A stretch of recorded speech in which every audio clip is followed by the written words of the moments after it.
You are the only participant in the conference. The recording has started.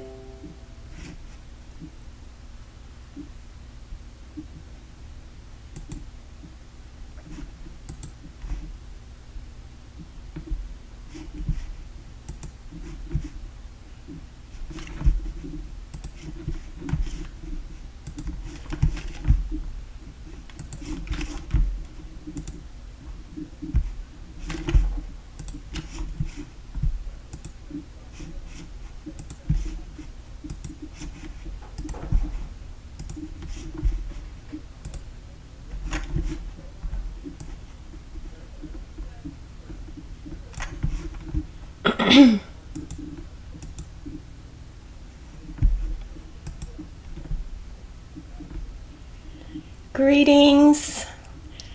I'm working to try and get everything connected, technology, and of course new things updated here. So give me a moment as I'm getting things going. Don't need this as large. Can I minimize that more? Nope. Okay. So we'll put that over here so you can see me in here, and we'll get things going. We should be up on Rumble. We should be up on YouTube. Everything should be live. All right. So I want to welcome you all to the call. I am Christine Van Pelt, Nee Bundy, State Coordinator and Lead Recording Secretary for the Indiana Assembly. And it is a new year. Happy New Year. And it is January the 8th of 2024. And the Indiana Assembly's Jural Assembly and Assembly of the Militia is in session. So we'll go ahead and take a moment of silence to honor our Creator.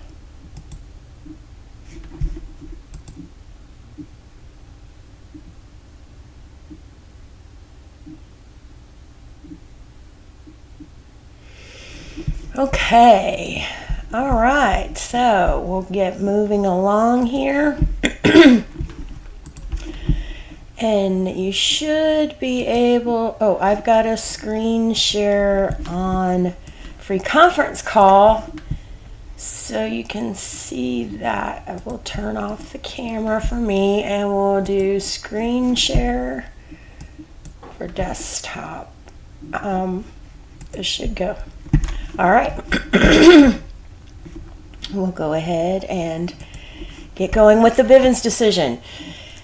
And you'll want to start with putting your name and what county you currently live on in the chat so we can make sure we recognize you in the meeting's agenda. And that presentation link will be in the description after the call as well as on the Assembly's website listings.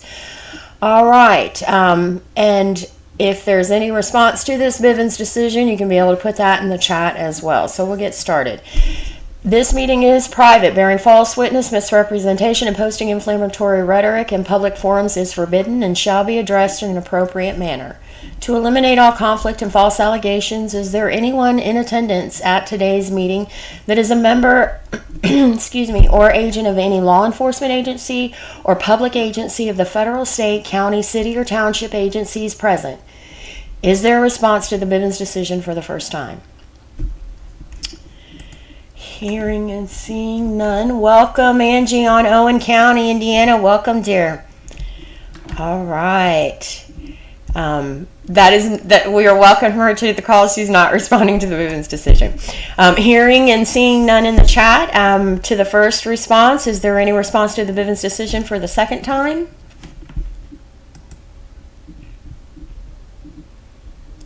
Okay, hearing and seeing none. And is there any response to the Bivens decision for the third and final time? Hearing and seeing none. Furthermore, anyone who is here under false pretenses, anyone who is working for any foreign government, including the territorial United States or municipal United States, anyone who is being paid or coerced to be here must fully disclose their presence and purpose now and leave the premises or the call. No one can attend any of our meetings in secret or in private without answering to a roll call or without announcing or declaring their presence. All right, I do want to apologize if there is an echo in the call here. It's been crazy with the internet tools, right? Technology tools. My microphone and speakers are doing crazy things. So we'll see how this goes. I am going to take a moment. Stop screen sharing on free conference call here, so hopefully I can open up the camera. Let's see what I could do. Here we go. So you can still see me, but hopefully you should still be able to. And then let me reset the screen share now. So you should still be able, that way you can see me as well. All right, now, Angie, since you are the first one on, I'm going to rely on you. So if there are any tech issues, if you can't hear me, again, I apologize. If there is an echo, let me know if there is, but I want to let you know ahead of time that there were some issues with that. So we'll go ahead and keep things going. All right, so this is, I forgot to change that date. Today is Monday, January the 8th. Let me change that real quick. That'll be on that last one, so I want to make sure I change it there as well. All right, but that's how we can keep things current as we go, right? Sometimes you can and sometimes you can't. All right, so we have, let's see. All right, welcome. Joe is here on Spencer County, Kentucky. We welcome you. And we've got to remove Zoom now because we're not using Zoom. So we're going to move you over here now to free conference call. And of course, on YouTube is Angie from Owen County, Indiana. All right. Okay, so this evening I have on the agenda to go address some of the items from the special training that Anna's been doing with the coordinators, as well as address questions because they're highly important to the Jural Assembly.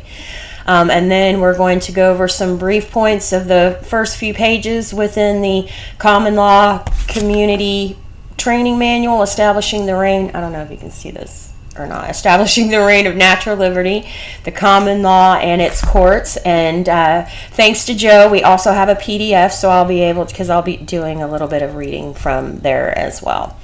And then we've got a lot of ANA articles to be able to catch up on that since the last time we were in the call, so we've got those listed so that you can be able to go through those. And I've bolded some ones that I haven't had a chance yet to read, but just seemed like they were going to be ready, important for us right now and supportive.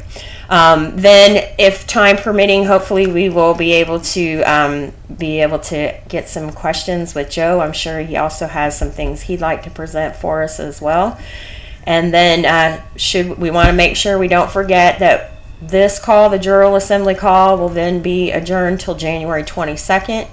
But then next week, January 15th, is the General Assembly at 6 p.m. Central. All right.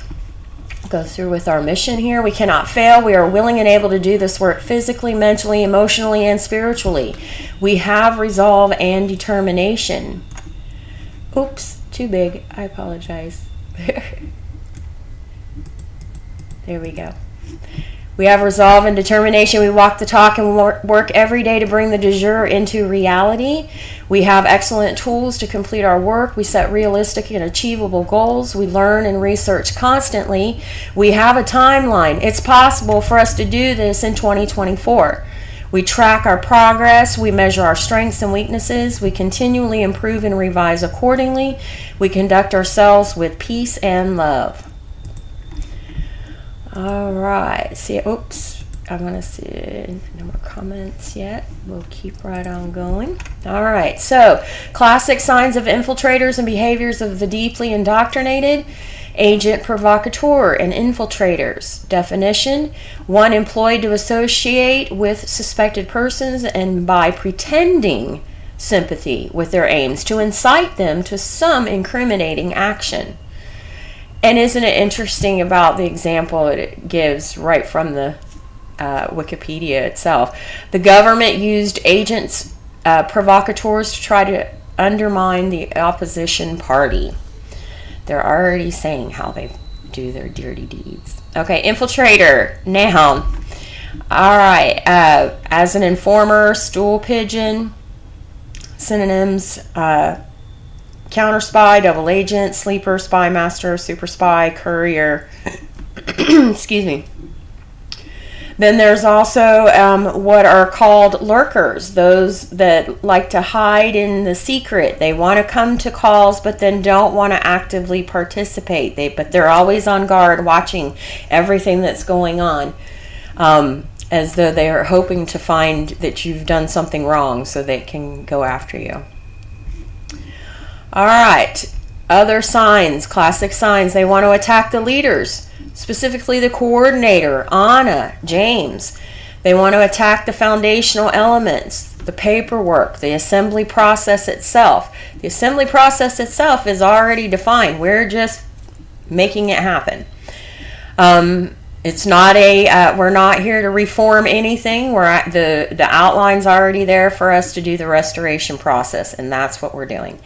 They want to attack any progress made so far, divide and conquer, gossip, accuse others of what they're doing themselves, attempt to set up gravy train out of assembly members, secret meeting agendas, attack assembly ability to make money, hijack agenda, and so forth. All right. We need to have that reminder of what the mission statement is. Our Indiana Assembly is dedicated to the restoration, as I said, to the restoration of a complete and fully operational land and soil jurisdiction, state and county court system, serving the people of Indiana, the preservation of the national trust, the enforcement of the public law, the upholding of the federal Constitution owed to our state and people, the repopulation of our land and soil jurisdiction, the filling of vacated public offices, and the reclamation of our material and intellectual public and private assets. To these ends, we, the living people of Indiana, have called the eligible Indiana nationals and citizen electors to assemble and to serve as jurors and officers. And we've established the process and procedure to qualify jurors and others competent to hold state citizenship and public office. We do this peacefully and without rancor in the exercise of our unincorporated powers and capacities. Our value statements: we stand under the laws of nature, the laws of nature's God, the 10 Commandments, the Declaration of Independence.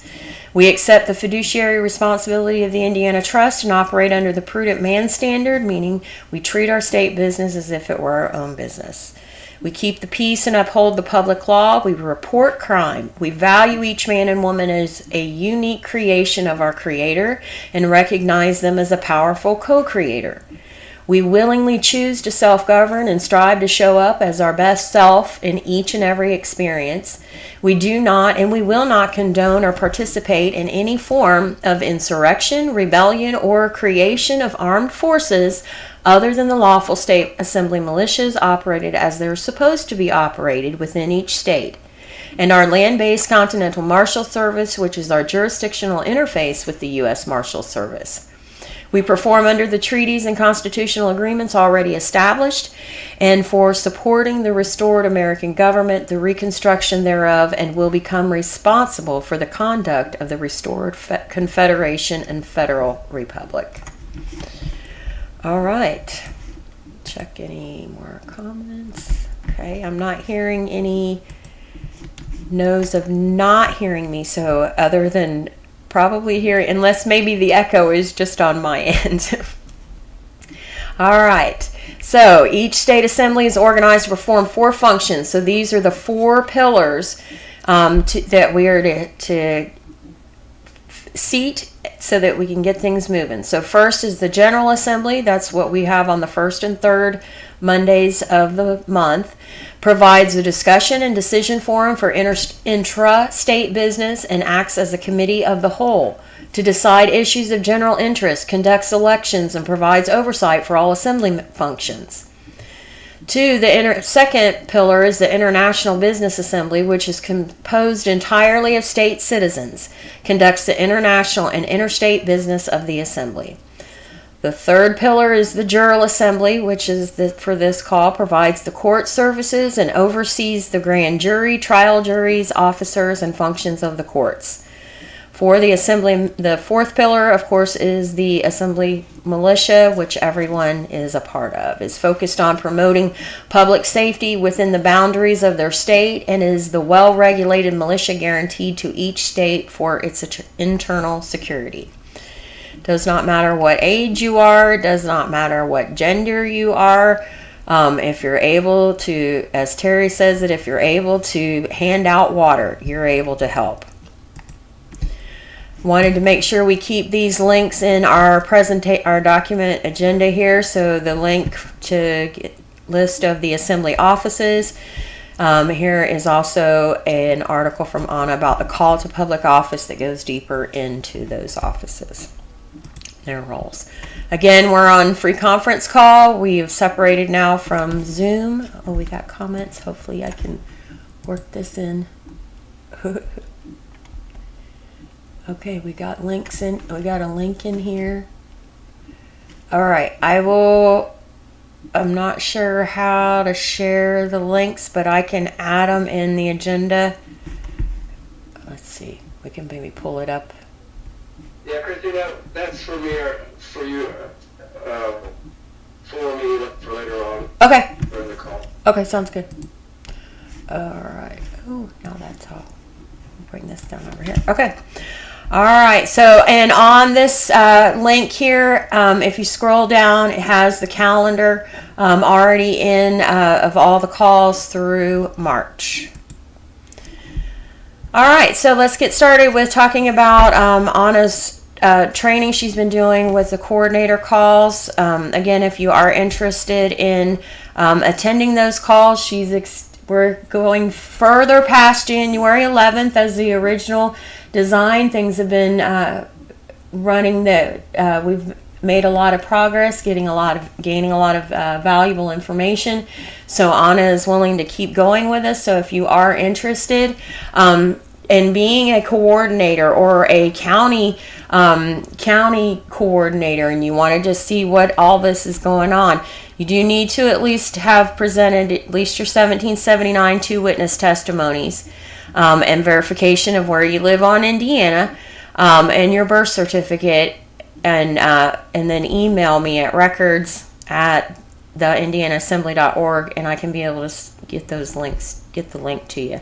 But the replays are here is the link on Rumble. The username is Mop and Bucket. So that's where you'll be able to find the replay. So if you weren't able to, if Thursday nights are a bad time for your schedule, you can be able to go there to be able to see the replays.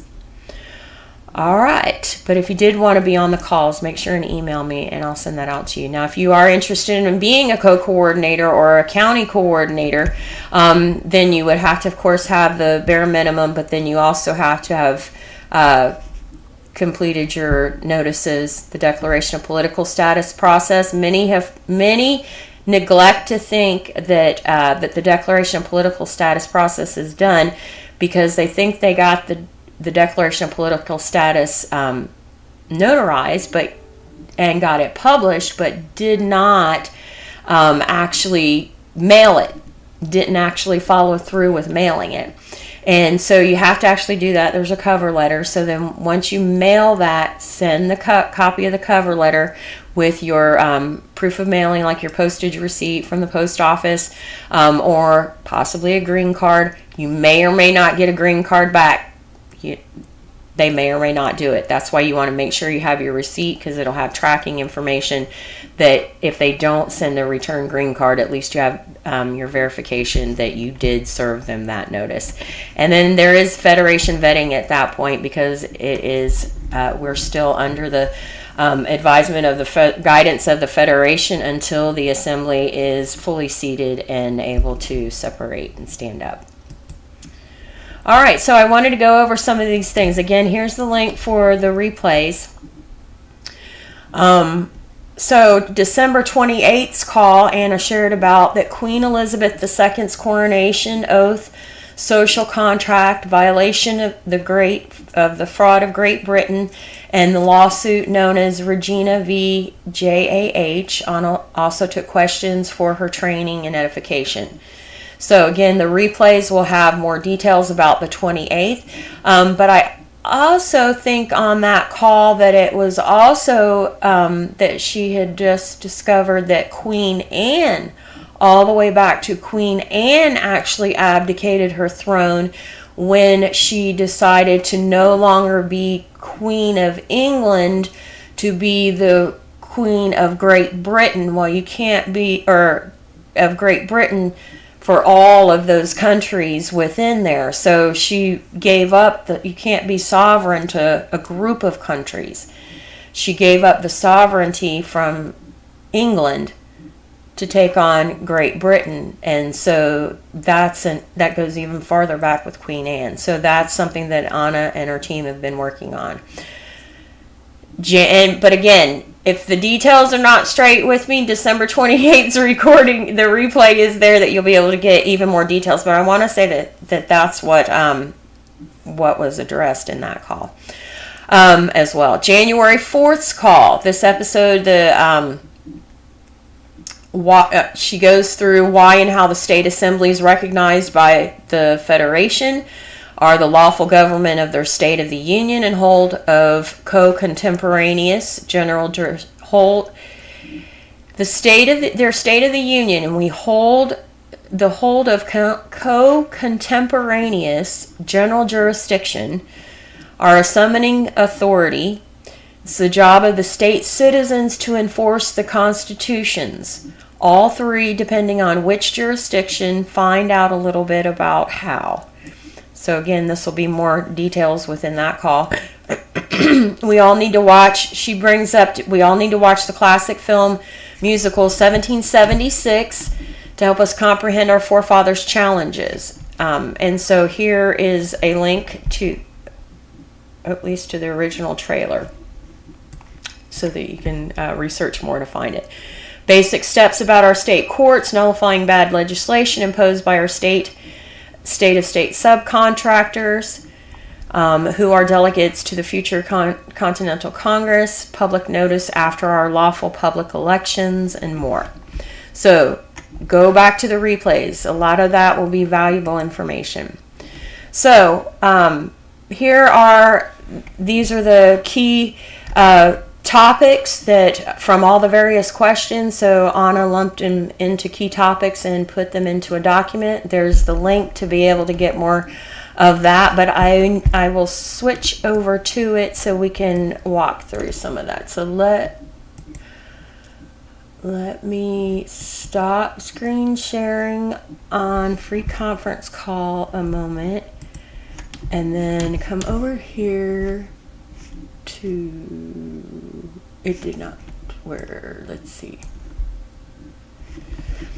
Okay, hold on just a moment and let me stop the display so I can get that pulled up. Where did I put that?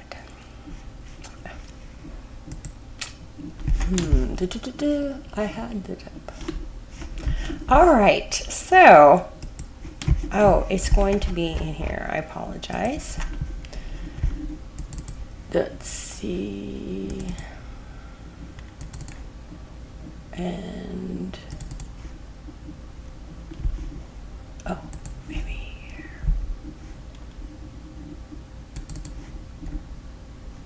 There it is. Okay.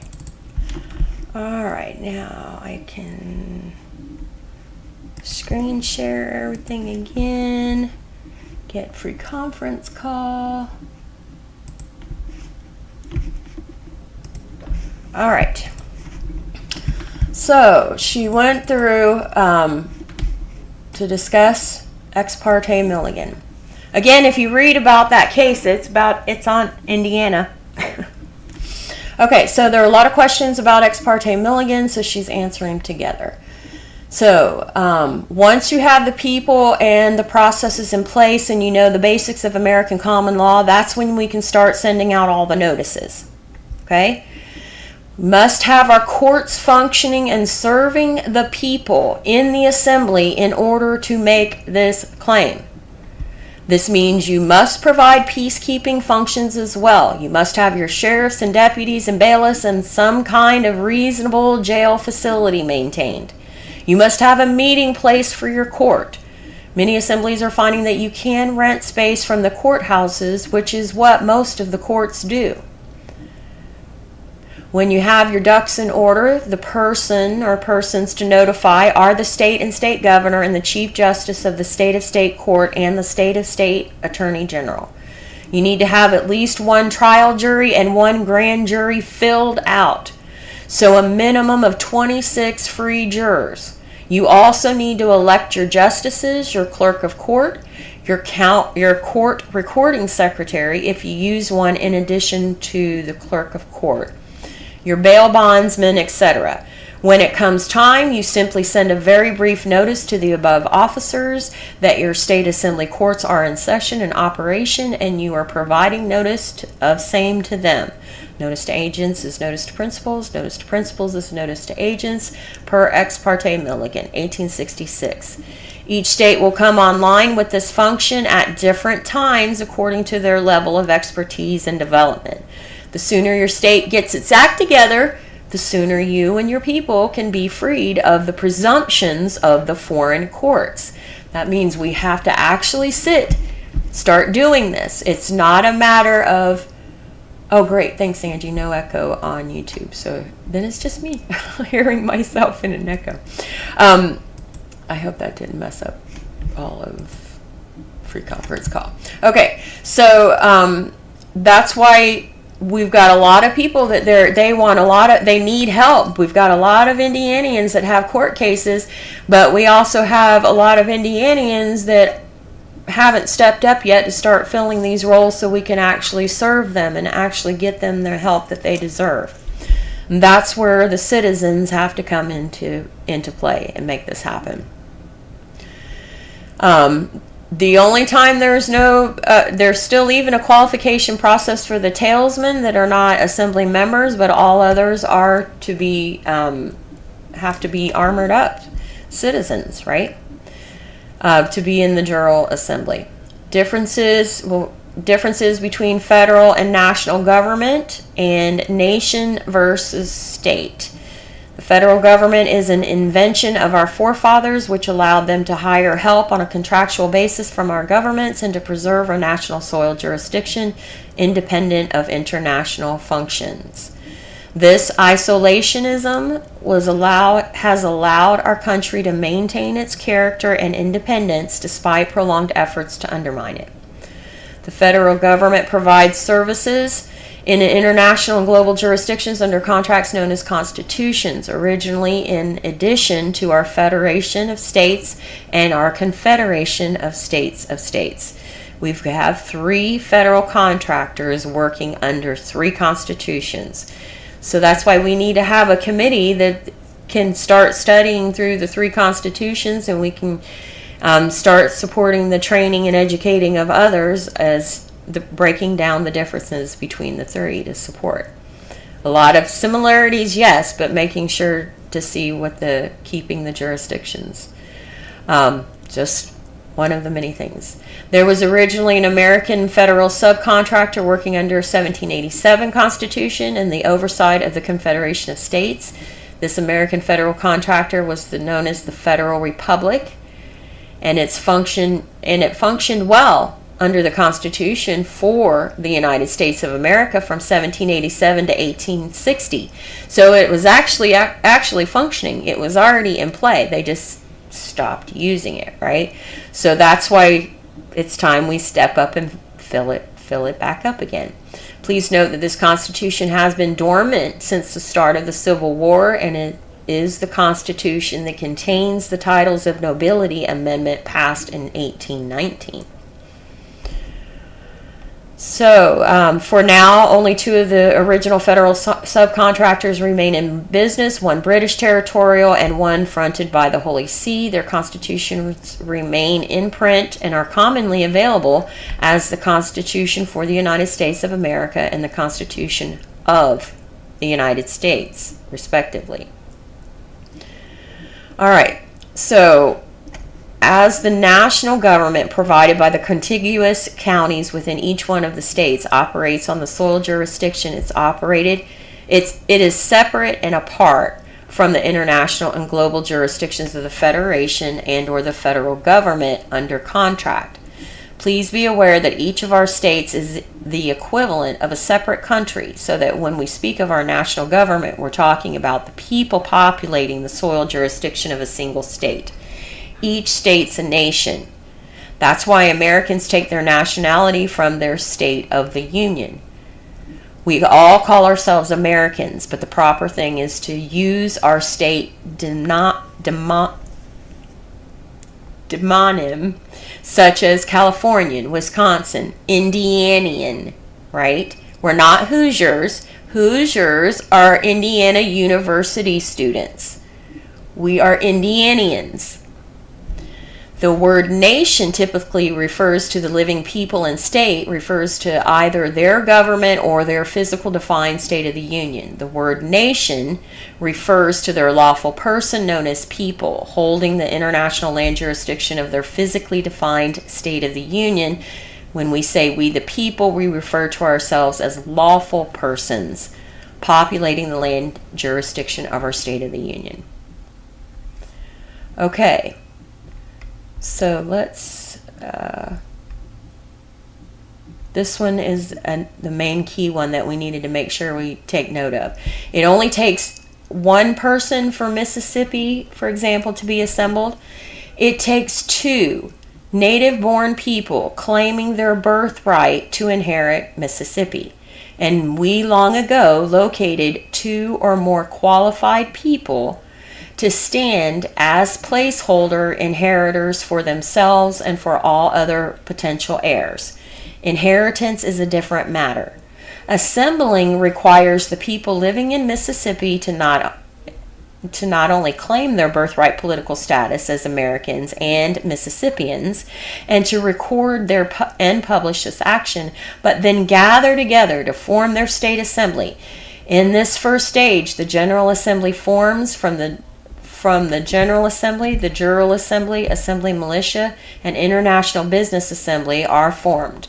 When this process is completed, you have a fully functioning state government and are enabled to self-govern. The Federation of States has called the state assemblies into session. Any state that fails to respond will be considered vacated and subject to annexation by neighboring states of the Union.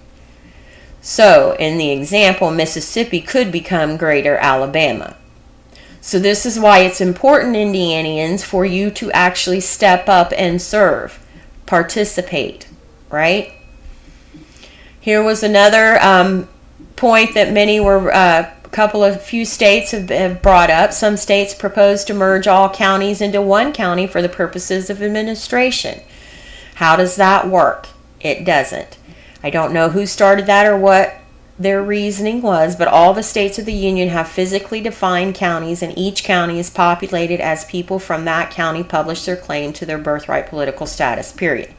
And no, Alaska can't get away with it. Alaska has defined counties, and the map of those counties has been provided to the state assembly.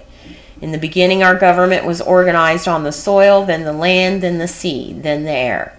This historical fact has caused some people to assume that we should be organized in the exact order again, but now we face a different circumstance. Our British territorial subcontractors have human trafficked our lawful persons into their seagoing jurisdiction and redefined us as legal persons subject to their king. From there, they have further created registrations of foreign persons existing in the global jurisdiction of the air held in our names, and it's all caps. In order to overcome these undisclosed registrations, we have to paper over them with published individual records denying the registrations and returning ourselves to our birthright status. Paperwork got us into this. You're going to have to do paperwork to get yourself out of it. You cannot just say, yes, I am an American. I'm a man on the land. But you have to actually put it on the record. In the original process, we were already standing on the soil. In this process, we're starting in the air jurisdiction as disembodied municipal corporation franchises. And our return has to be routed from the air to the sea to the land and finally back to the soil.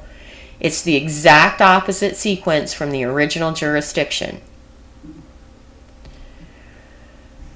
Okay.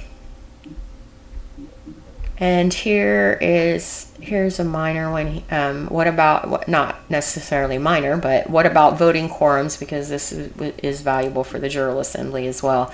There are a few issues that require fractional approval, such as 2/3 majority or even 3/4 majority. But states are unlikely to encounter these issues at this time, and if they do, we will know about it and advise. Simple majorities are used for general purposes, including committee work and the other assembly functions. All right, let me stop sharing that so it's hopefully a smoother transition. I can get rid of that. And we're going to go back to here. So we should see that there. Yep, let's screen share this. All right. So what I also wanted to point out was that here is a deeper study into Ex parte Milligan, showing you the process of setting up the grand jury. So you have that link there. All right, so after rereading that, obviously, I mean, there's more than two on the state on our state for Indiana. So obviously, the state itself is populated, and what I kept getting from that from our answers was that possibly even needing 2 per county to populate the county. So that's where I went through here till we can get a better detail of the counties that do have at least 2 that have declared their status on the counties. And if it is just 1 on that county, I've listed it here as well. And then those that are in process, someone's at least spoken up. So that would adjust the map a little bit by 16 counties, because we have 16 that there's only 1 that had on those counties that are papered up. So if I'm gathering from, she doesn't say it directly, it's just straight about the 2 people populating. So I'm just figuring this, thinking 4 counties. If this is incorrect, I'll be adjusting, obviously, to course correct. All right. Now we want to get into the Common Law Community Training Manual. I'm not sure if you're able to, maybe we can pull it up here too. So that way YouTube maybe is seeing it. I'm not sure about free conference call. This is what the front of the cover looks like. But Joe was able to send us a PDF as well. Oh, and I have that here because there's primarily major info that I want to go through on that. Oh, clicking everything. Okay. Close this for now. Yes. All right. So I'm just running through just the first couple pages, some brief points. In the very front of it, it has, what is assembling is the first court in history to bring judgment against the Vatican and the Crown of England as institutions. We need to get this straight of what we're actually doing. This is big picture, okay? But our court also signals the dawn of a new notion of justice, one defined by the people themselves and especially by the historic victims of church and state, to bring about not only a judgment on their persecutors, but a new political and spiritual arrangement to undo the systems responsible for intergenerational crimes against humanity. And this is from the founding charter of the International Common Law Court of Justice from September 1st, 2012. Why are we taking action, freeing ourselves by remembering the true law? Man is born free, yet everywhere he is in chains. So the 2 great principles summarize this natural law. 1, all things exist and are held in common. By the state of nature, no one has any more of a claim to the earth than another, as noted by a founder of modern law, Thomas Hobbes. I demonstrate the first place that in the natural state of men, which state we may properly call the state of nature, all men have equal rights unto all things. Leviathan 1651. And the second, the law does harm to no one. Actus regis nemini facit injuriam. Arising from the 10 Commandments and God's law to do no harm to one's neighbor, this principle forms the basis of modern law. All right, then I wanted to point out, and this is coming then directly from the PDF itself, of the first principles and they're on pages 3 and 4. Again, the link is here that you'll be able to download that PDF afterwards. I can pull this up if all right. So we'll come over here and we'll screen share again on free. Oh, I guess it was. Hopefully we didn't mess it. Okay.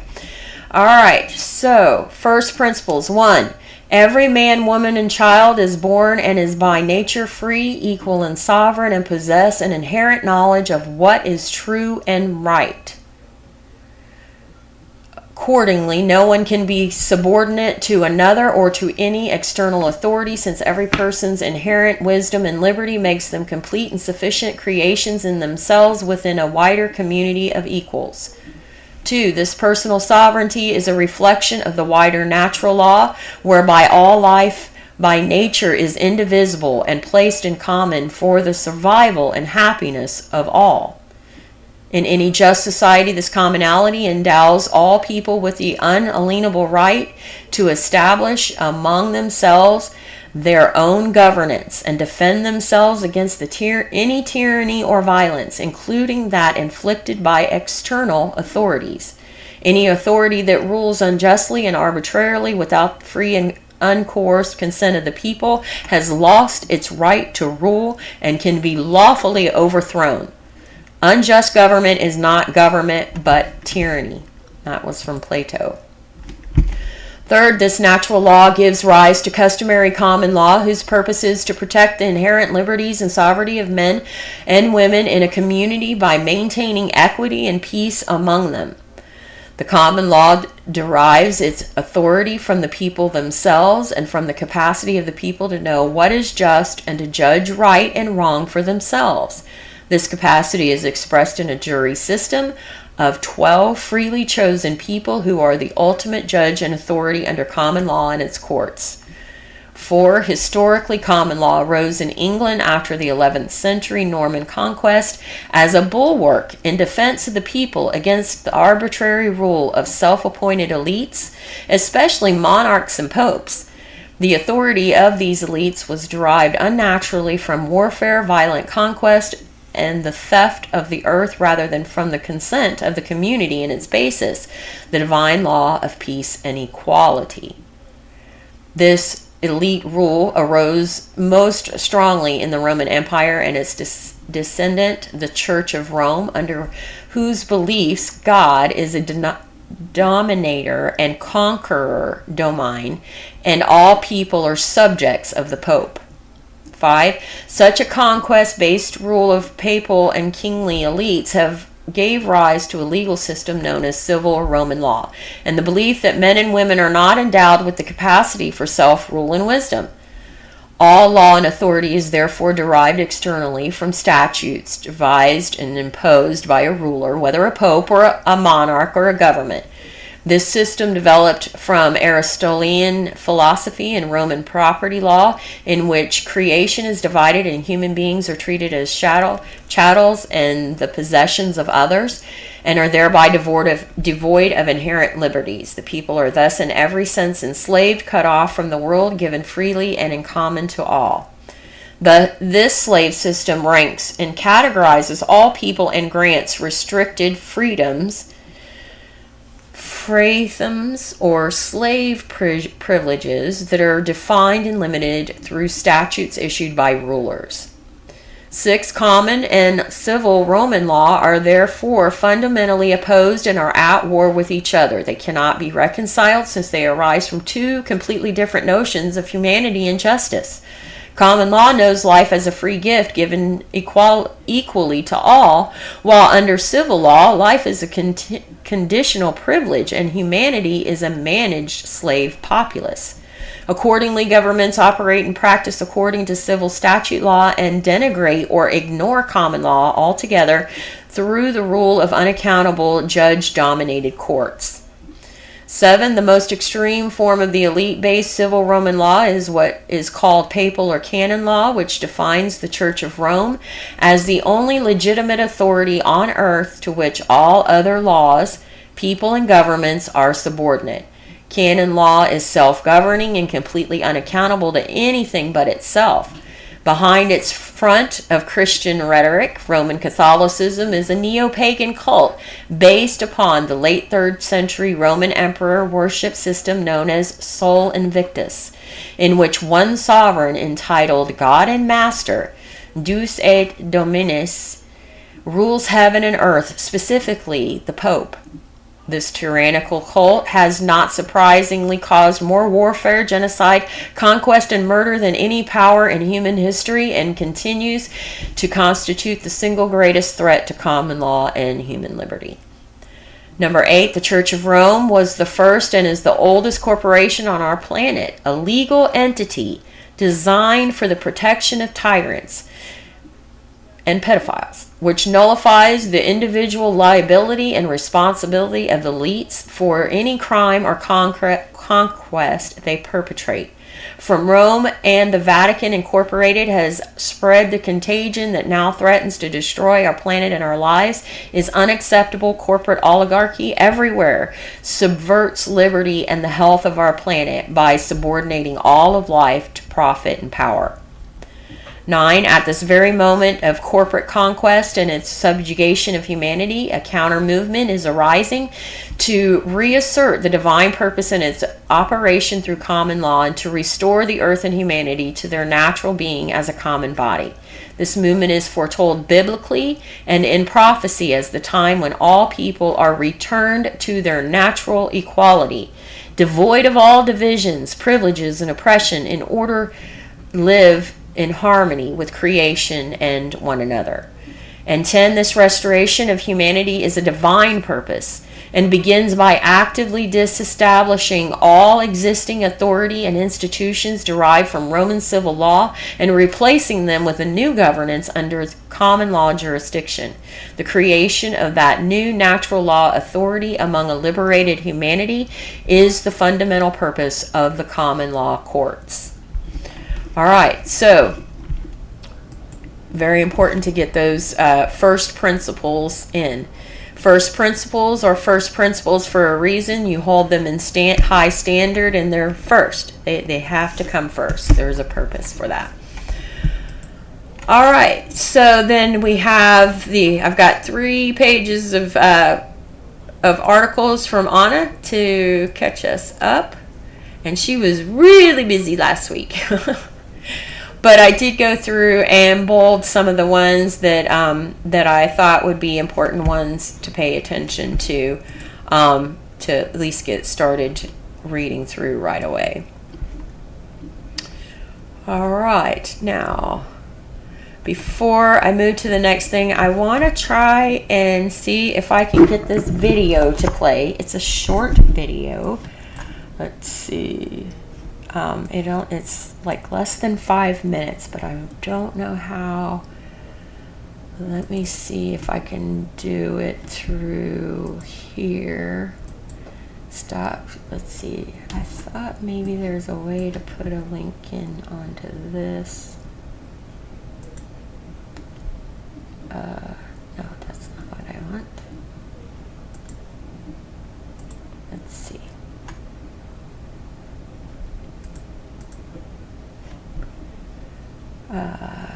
Maybe the broadcaster will let me.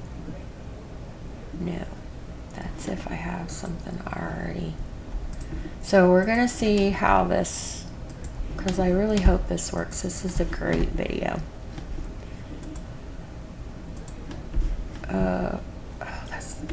Let me make sure we can see there. Let me get free conference call screen sharing.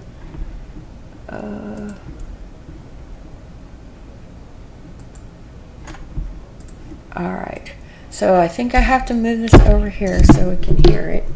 This may be where you get the echo then at this point, but we'll try this. Alright.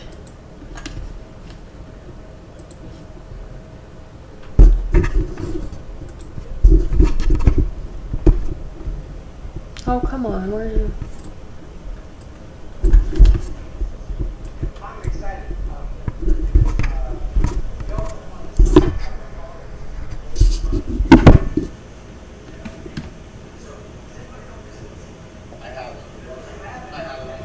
Christina's not coming through on this free conference call. It's not coming through? The audio. The audio part. Okay, let's see.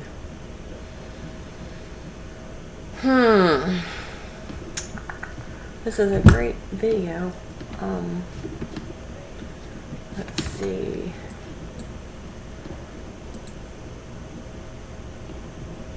I don't know how that's.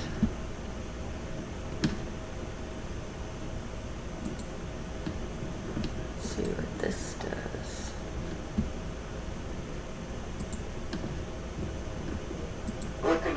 research on this particular monument and the storyline behind it, who commissioned it and whatnot. 1620 to 2020, 400-year observation of the monument. Christine, I've never heard of it myself. But apparently Kirk Cameron has known about this for more than 10 years himself. And he even has a documentary out named Monumental. You want to check it out.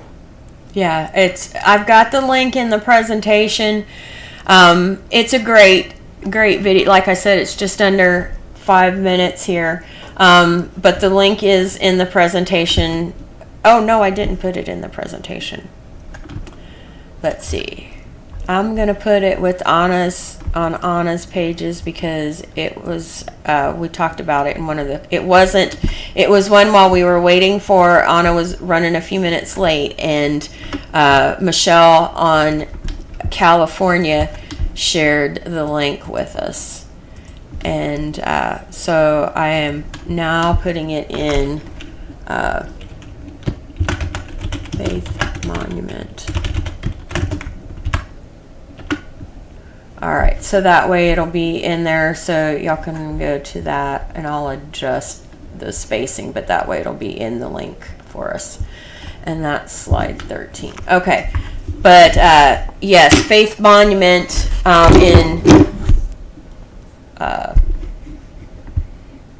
is interesting information to be able to go through to learn about. And it seems as though possibly the assemblies may be getting together to have like a family trip to go there in November. So if you're interested, keep your eyes out for your emails to be able to get more information on that. But I think it would be an interesting and very informative trip for everyone. And get the prosperity cards in play by then, and then we can be able to support. It'll make it easier to support that as well. I'm working with them for the prosperity card process to get a process established here for Indiana, so we can start rolling that out. And we'll talk more about that in the General Assembly. All right. So then, of course, we have the reminder of the medbed technology. If you wanted to learn more information about it, whether you wanted one for yourself or you were interested in possibly maybe even supporting the assembly to be able to bring it forward on Indiana, and here's a link if you wanted to support that and get more information there as well. But here are the details directly from those that are offering the medbed. Here's their website link here, and you can learn more about that. All right, so that was all I had. So let me stop the screen share, and then so we have Joe. You had links. You want me to pull up those links? Yeah, Christine, thank you.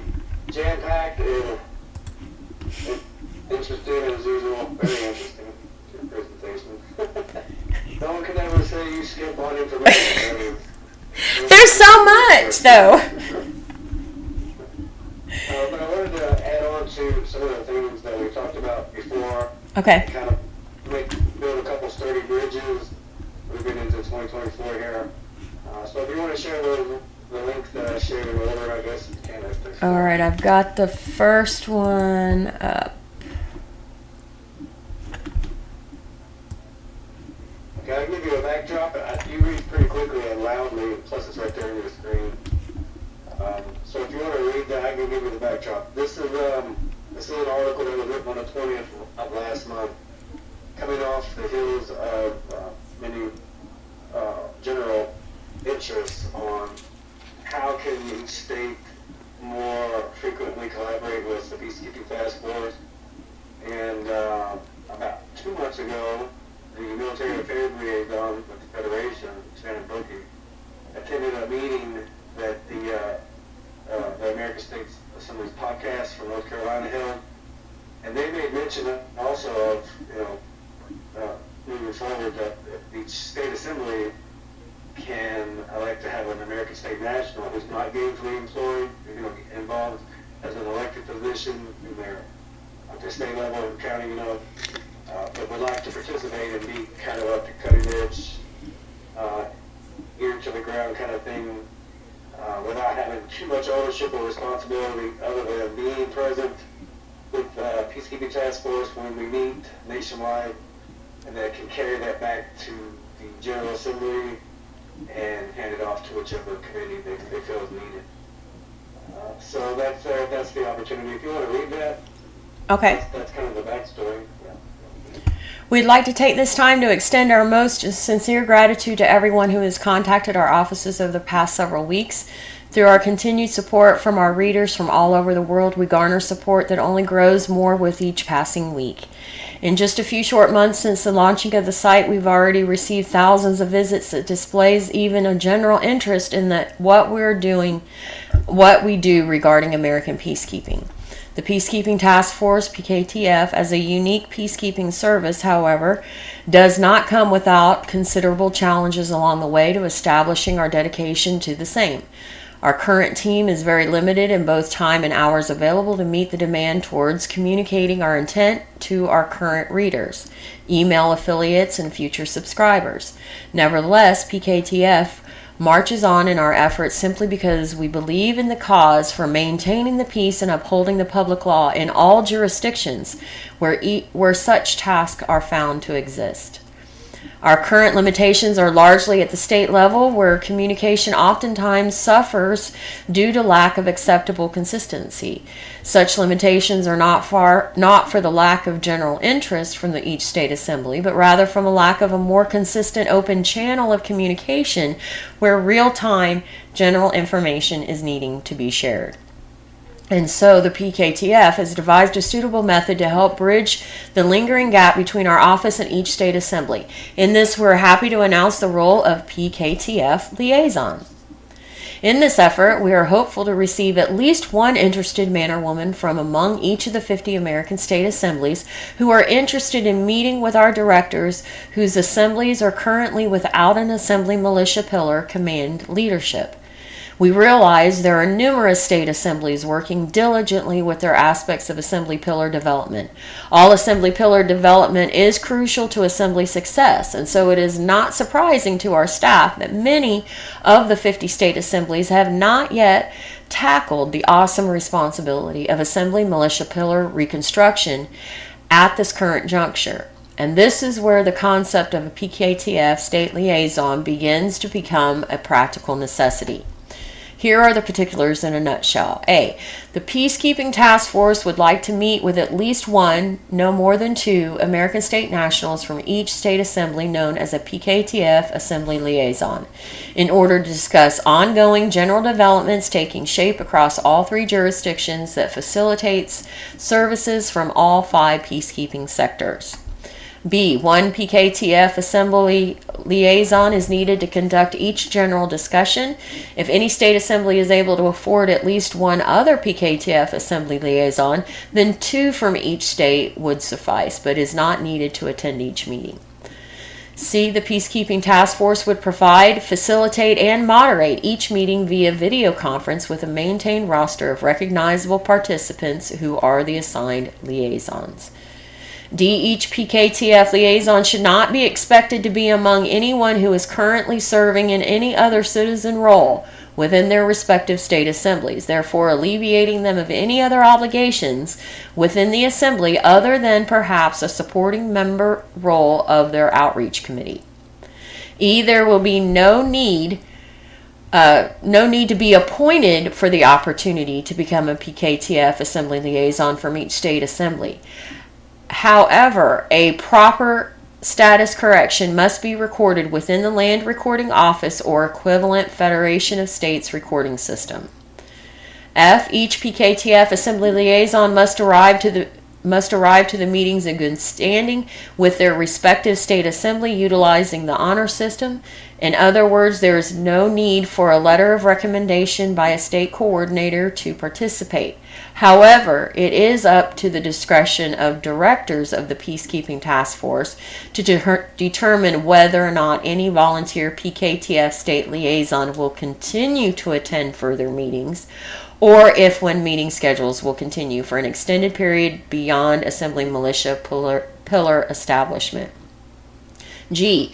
Discussions to be held during these meetings will be centered around the concept of topics of the day, week, month, along with a basic pathway of moving forward through each topic to their most logical, accurate conclusion.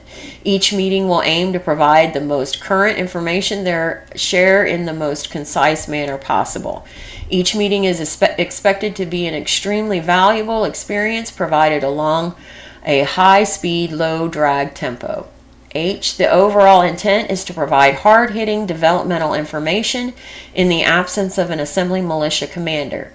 To each PKTF State Assembly liaison back to each General Assembly in the form of accurate factual information that is then reported back through each General Assembly Oversight Committee for further examination and consideration.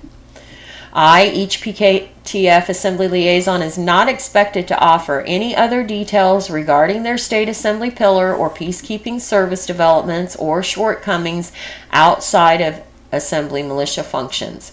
However, each liaison will have an opportunity to inquire regarding general detail about any other peacekeeping service role taking shape around their state assembly and respective postal service areas as part of their oversight committee reporting elements. And that's it. Once this initiative is approved by the Federation of States, PKTF will provide further information on how to contact our offices to enroll. Needless to say, we are very excited for opportunity to provide this service to all our amazing state assemblies working tirelessly to accomplish their goal of complete assembly development for 2024. Of course, we will be providing any updates with this initiative as the days round out the month of December 2023. We hope to have all the particulars squared away and locked into place very shortly. As the Peacekeeping Task Force is a creation of the Federation of States, we will of course need a final approval from our charter members to initiate the project in its entirety. In the meantime, please be patient while we work through those final particulars.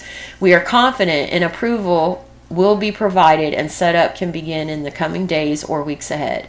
Please revisit this article for any and all subsequent updates that will be annotated at the end of this and all other future articles where updates are expected. Wow, Christine, thank you. There's quite a few run-ons in there and a couple of sentences, errors, but hey, the idea and the intent is there as far as many assemblies who seem to be struggling with how to begin moving forward beyond the concept or beyond the abstract of assembly development. And I gotta tell you, assembly militia seems to be suffering the most for most of the assemblies. You know, not that they're not attempting and have a lot of great ideas, but there needs to be another bridge in lieu of assembly militia leadership. You know, for instance, now the General Assembly, the various committees under each one of the pillars, General Assembly business, assembly militia is the more challenge that the assemblies are dealing with, in my experience so far. So this is a very timely asset, and that's really where we're at as far as meeting with any particular status corrected man or woman of any state. This has been all but approved. Everything has been set in motion. So if you do have anybody on the call now, or anybody that hears the recording, and they're not in an elected office, or they're not pursuing anything else, we don't want to have anybody deviate from their current path and what they are interested in, but only one is what is needed from each state at this time, and it should be a lot of fun, very informative. Right, definitely. Thank you. Very We'll welcome. go ahead and fix those errors that you. Sorry about that. It's all right. It's a work in progress. That's what we're all doing. We're course correcting as we go. What's the rule of sentence structure, 17 to 22 words, I believe it is, eh? Well, complete the thought, too. Yeah. Alright. Okay. So, well, I appreciate that. Since we're on the site here, let me, if you would, Mhm. go to, go back to articles, so go under home again. Oh, Articles. Yeah, articles, I think the last article.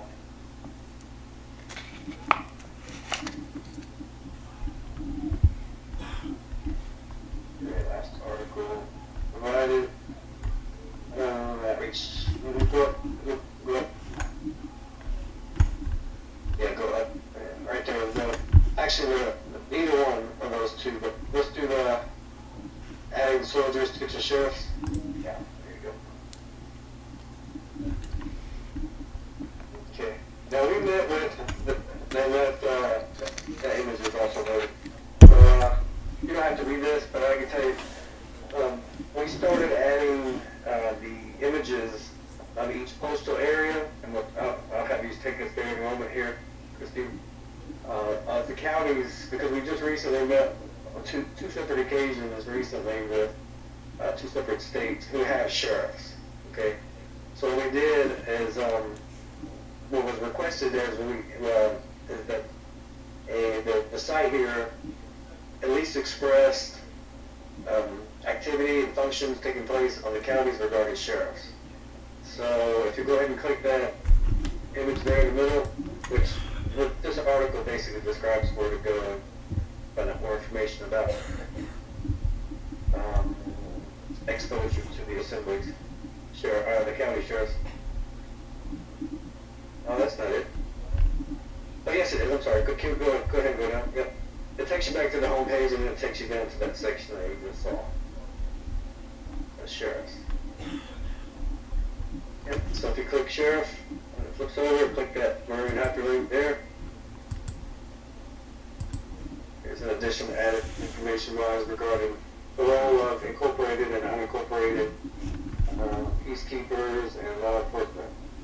Right there in the section, anybody who's visited this section, this is a snapshot presentation that is not fully illustrated. In other words, those greater section and each one of those 4 extensions there has other information involved. These are the kind of presentations that law enforcement and peacekeeping officers and sheriffs have during certain meetings. So these are just a couple of snapshots. But if you go down, you'll start to see now postal areas at least listed, whether these postal areas and their counties respectively have sheriffs or not. But we wanted to add one example for postal area 1 here, where these in dark green, and people will have to conduct their own due diligence to find out what that county is. But I can tell you it's Montgomery County, Pennsylvania. Okay. So I'm not adding too much detail, but just to give visitors to the site an idea of what we're adding here information-wise and exposure to which counties on each state within each postal area actually do have an elected sheriff working and collaborating with other counties within their state regarding sheriff functions and things like that. that's exciting. Yeah, in Ohio, next will be, of course, 2, 3, 4, 5, 6, 7, 8, and 9. They'll be displayed exactly the same. The only difference will be the color in the one postal area 1, postal area 0. You'll notice those are the only 2 differences. Those are the only differences. Will be colored. And of course, the layout of the states and postal areas, but states within the postal area. Let me see what else was added. You can go to campaigns as well. I'm pretty interested in this. Public office. Outreach. Yeah. And there's many things taking shape on the site itself. We're trying to build it out so it will be like the magazine site that people are expecting. You can toggle left or right or hit the black button and it'll take you forward. But what this is a sponsor right now of a content creator outside of the assembly So, and this is something that the Federation of States mentioned also as well, regarding areas of interest or, considered interest. They might not be, or they most certainly are not, in some cases, speaking on assembly development, but they are content, riveting content, some would argue, nonetheless. And then the platforms themselves are what's most advantageous to the assemblies by garnering support or gleaning interest through sponsorship. So if you go to this site, which is a YouTube content creator, that's the name. Anna made mention of my lunch break, just as a little interest in it. So if you guys want to go there, that's PKTF is sponsoring that content creator and the information that they share to it. And so we just read along with the same section regarding current any other podcast, any other content creators, and on this section, podcasters. These are like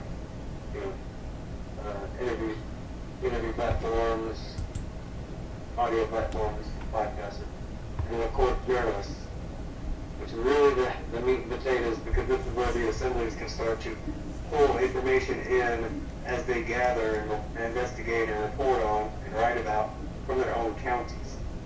Okay, so this whole slider section here is about the outreach, the campaigns that we're doing with for 2024, and hopefully soon in these alongside with my lunch break, that channel, and if we continue to maintain sponsors for their content, the same for any others, future content creators or other content creators, podcasters and journalists. So there's that. There's other things too, Christine. I just don't want to add too much to your plate here. But if you go to go back to the chat, you can pull up the link tree. This one starts to tie the first mentioning regarding the first article that you wrote about the PKTF Assembly Liaison. Mm-hmm. Yeah. So if you these are the majority of our links so far. There are several others, maybe 2 or 3 others we haven't populated them yet. But if you do go down to the Calendly, the booking meeting services, yeah. Here will show you what days were available and what days were not available for interviews. And Christine, if you've used this or if you've heard about it, it's pretty convenient. But you can, right now, anybody who's interested in meeting with, at least with me, these are the days in light blue, circled in light blue, and numbered in dark blue. Those are my reoccurring days of each week for each month that I'm available. But if you click each day, you can see the times available. So there, right there, can you go ahead and back out? This takes, we'll check next Friday after that. Yep, so one more after that, the third Friday, let's see. Alright, so far, that's my schedule it's tentative of course, but that's what I've earmarked as one hour for that day each week for each month. So go to the next day, if you would. So that's much more open. And anybody who goes, so that's the concept. And each hours for those days highlighted as available will vary, obviously, as you can see. We can back out of that and check the Monday. Oh yeah, so those days you can see. So if anybody wants to meet with the KTF for anything that they see on the site, especially with the article that was just read, if anybody would like to have an interest, show an interest to share their concerns or comments, things like that, you can meet with us, and we can discuss that. This is a whole lot easier, more convenient way to book meetings than to play email tag or phone tag. Right. Yeah. Okay, so there's that. I can tell you, I've already had several meetings using the it's called Calendly. I don't know if have you heard of that before, Christine? Yeah, I use Calendly for recording scheduling. Oh, awesome. Well, I may have heard it from you. I don't know. I heard about it a long way, but of course, anything that helps you know. Absolutely. It is great. And it's not very expensive. Right. Now, the Telegram, link to that's the link I shared in the chat.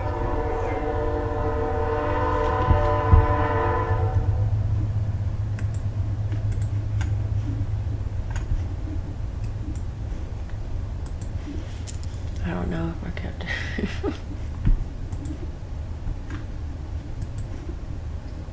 Well, so there's the name of the Telegram channel. Now, what's interesting about this channel is it's it's it's growing in favor and popularity because it's kind of like just an open discussion. The North Carolina Assembly, two women from there, they meet and they offer anybody can just, because you know how you can meet on Telegram, just discuss things. That's what they do. So this is every Friday, starting at 5 p.m. Eastern. So if anybody wants to join and just listen in or share, since I'm typically working during those hours and heading back home for the weekend, I try to jump in and share or just listen in. Last Friday, I was able to share, and also the moderators there can record what is said and actually place those recording segments on the Telegram. All right. That's pretty. I guess I'll be getting us back to Telegram. We were using Telegram early on, but then it was getting a little out of hand for a bit, and so we stopped using Telegram. And I guess we'll end up going back to Telegram. Well, I guess, yeah, the discipline, I guess, was, just like you know, Christine, that the wave of respect and the lack thereof, sometimes it kind of comes and goes. But so far, I mean, the channel is, like I say, it's being very well received, and a lot of good information is shared on that. So, and that's just if everybody would like to get on there. I happen to be on there, or starting to be on there, just to add that much more availability for myself in the realm of PKTF. So. Right. Well, I'll be getting that set back up and start getting everybody connected through there too, to try. Maybe that's another way we can connect, where the with the email servers going through their thing. Yeah, and that's why I'm sharing it, because when I meet here with Indiana, sometimes I can't make it, and that's not acceptable for me, especially since I've agreed to be here. But things happen, you know. Right. Well, I have to make it to where at least I'm available, and many several other ways. So, in addition to Monday evenings prior to the weekly webinar. Absolutely. So there's that as well. And then the one last thing, since you brought it up, the Faith Monument and the Kirk Cameron covering down on that. I did share that last link. It's called Monumental, I believe, and it's a documentary. So Awesome. check that out. What's interesting though is, you know, I've never heard of it. I don't know how many people. It's strange. You would think something as historical would have been known, more well known. But Kirk Cameron has known about this for 10 years, more than 10 years. Right. As evident of his interviews and whatnot. And you can look online and get a year stamp on, you know, when videos and interviews were recorded, and you can go back 10, 11 years and he's already known it. So. Well, I know. Yeah, he's been a strong advocate for standing up for truth in the Word. So. Yeah.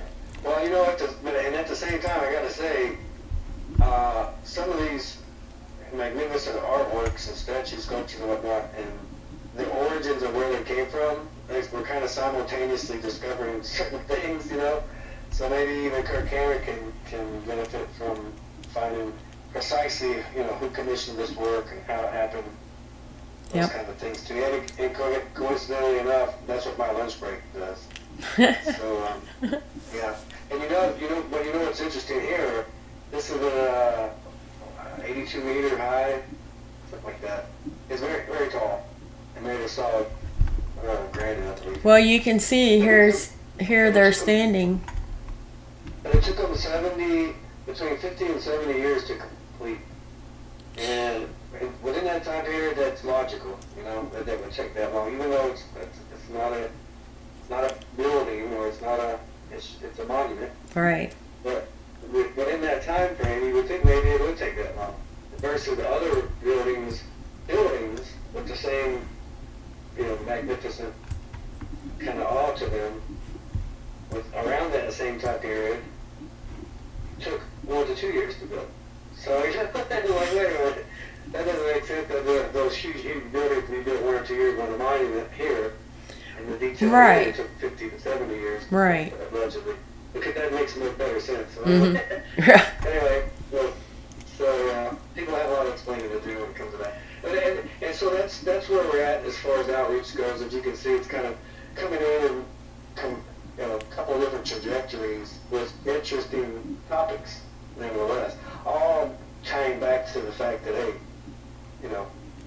there's many things to learn about who we all came from, where our founding framers, what their path was, how they determined themselves to come to these lands, and all the whole thing. So it's really great. Well, that's because it's all being exposed now. It's all coming out in the light. I love it. Okay, well, I didn't want to take too much time. I'll try to make it if I can. Christine, if you have to share, 45 minutes to an hour first, if I cannot make it, if I'm not here within, first 5 minutes after you started, then maybe I might not be able to make it. So if we can, just text me when you're about done, Mm-hmm. but I'll let you know if I can make it or not. Okay, no, it's not totally we totally understand as well. I mean, well, I don't like missing them, and the only reason why I do sometimes miss these meetings is I have manic Mondays, I guess you could say, that linger all throughout for the evening time for me. right. I know. I still get anxiety. I'll still get a bit of anxiety starting the week off with Mondays.